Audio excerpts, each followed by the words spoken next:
Question 1. Explain the limitations of k-means clustering when dealing with non-globular clusters and propose alternative solutions. Answer. K-means clustering has several limitations when dealing with non-globular clusters due to its reliance on Euclidean distance and the assumption that clusters are spherical. This distance metric causes the algorithm to struggle with clusters of different shapes, sizes, and densities. For instance, k-means may misclassify points in elongated or crescent-shaped clusters because it tries to minimize the variance within spherical clusters, leading to incorrect clustering results.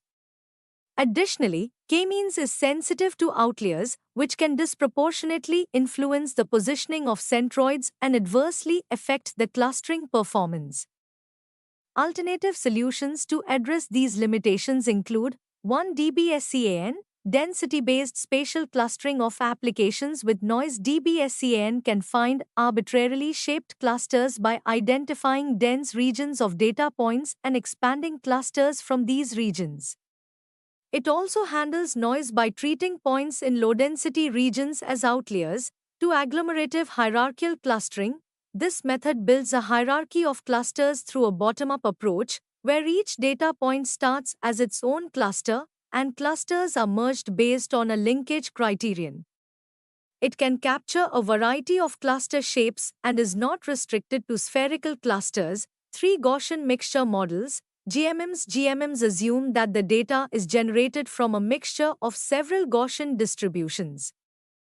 They can model clusters with different shapes, sizes, and orientations, providing a more flexible clustering approach than k-means. 4. Spectral clustering. This technique uses the eigenvalues of a similarity matrix to perform dimensionality reduction before clustering in fewer dimensions. It is effective for clusters with complex structures and can separate non-globular clusters effectively. These alternatives provide more robust solutions for clustering data with diverse shapes and densities, overcoming the inherent limitations of k-means. Question to discuss the application of k-means clustering in document clustering and text analysis. Answer. K-means clustering is widely used in document clustering and text analysis due to its simplicity and efficiency. Document clustering involves grouping similar documents together based on their content, which helps in organizing, categorizing, and retrieving large volumes of text data. Here's how k-means is applied in this context. 1. Text preprocessing. The first step involves preprocessing the text data to convert it into a suitable format for clustering. This includes tokenization, removing stop words, stemming, and lemmatization. 2. Vectorization. Next, documents are transformed into numerical vectors using techniques like term frequency inverse document frequency, TF-IDF, or word embeddings. This numerical representation is crucial for applying the k-means algorithm. 3. K-means clustering. The k-means algorithm is then applied to the document vectors. It partitions the documents into k-clusters by minimizing the within-cluster sum of squares. Each document is assigned to the nearest cluster centroid, which is iteratively updated. 4. Cluster interpretation. Once clustering is complete, the clusters are analyzed to interpret the themes or topics they represent. This can be done by examining the top keywords or documents within each cluster. Applications of k-means in document clustering and text analysis include topic modeling, grouping documents into clusters that represent different topics. Search optimization, enhancing search engines by organizing documents into relevant categories for better query matching. Content recommendation, providing personalized content recommendations based on clustered user interests and behavior. Document summarization, identifying representative documents or sentences within clusters to create summaries. K-means clustering, despite its simplicity, effectively aids in the organization and analysis of large text corpora, making it a valuable tool in various text-related applications. Question 3. Define clustering and explain its significance in unsupervised learning. Answer: clustering is a technique in unsupervised learning that involves grouping a set of objects or data points in such a way that objects in the same group or cluster are more similar to each other than to those in other groups. The goal is to identify inherent structures in data without predefined labels, making it possible to uncover patterns, relationships, or natural groupings within the data. The significance of clustering in unsupervised learning lies in its ability to provide insights into the underlying structure of data.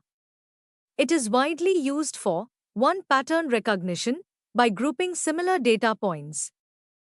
Clustering helps in identifying patterns and regularities within datasets, which is useful in fields like image analysis and bioinformatics. 2. Data reduction. Clustering reduces the complexity of large datasets by summarizing them into a smaller number of representative clusters, facilitating easier analysis and visualization. 3. Anomaly detection. Clustering can highlight outliers or unusual data points that do not fit well into any cluster, which is valuable in fraud detection and network security.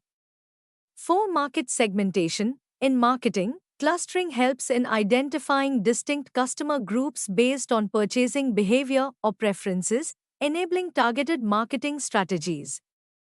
5. Document organization. Clustering organizes large collections of documents into meaningful categories, enhancing information retrieval and content management systems.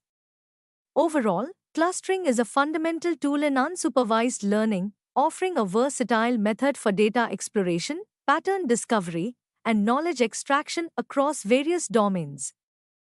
Question 4. Provide a detailed analysis of the use of unsupervised learning in customer segmentation and targeted marketing.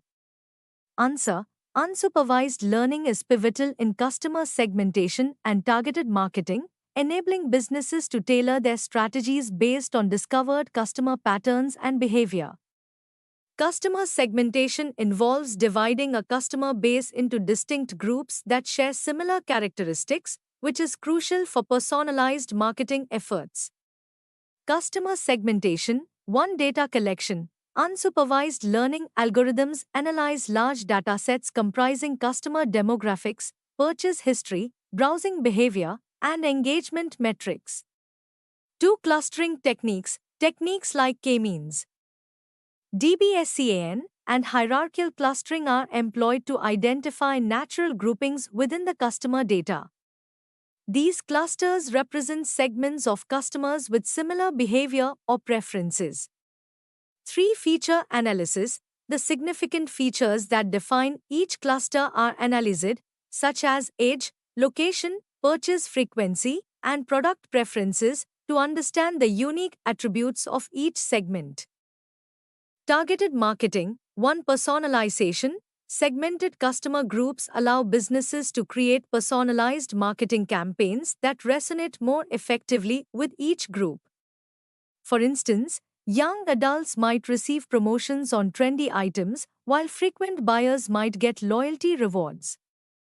To resource allocation, marketing resources can be allocated more efficiently by focusing efforts on high-value segments, ensuring better return on investment (ROI). 3. Product development. Insights from segmentation inform product development and innovation, catering to the specific needs and preferences of different customer groups. Benefits. Enhanced customer engagement. Tailored marketing messages and offers lead to higher engagement and satisfaction. Increased sales and loyalty. Personalized experiences foster customer loyalty and boost sales. Competitive advantage. Understanding customer segments better than competitors allows for more effective market positioning. Unsupervised learning in customer segmentation and targeted marketing enables businesses to deliver more relevant, personalized experiences, improving customer satisfaction and driving business growth.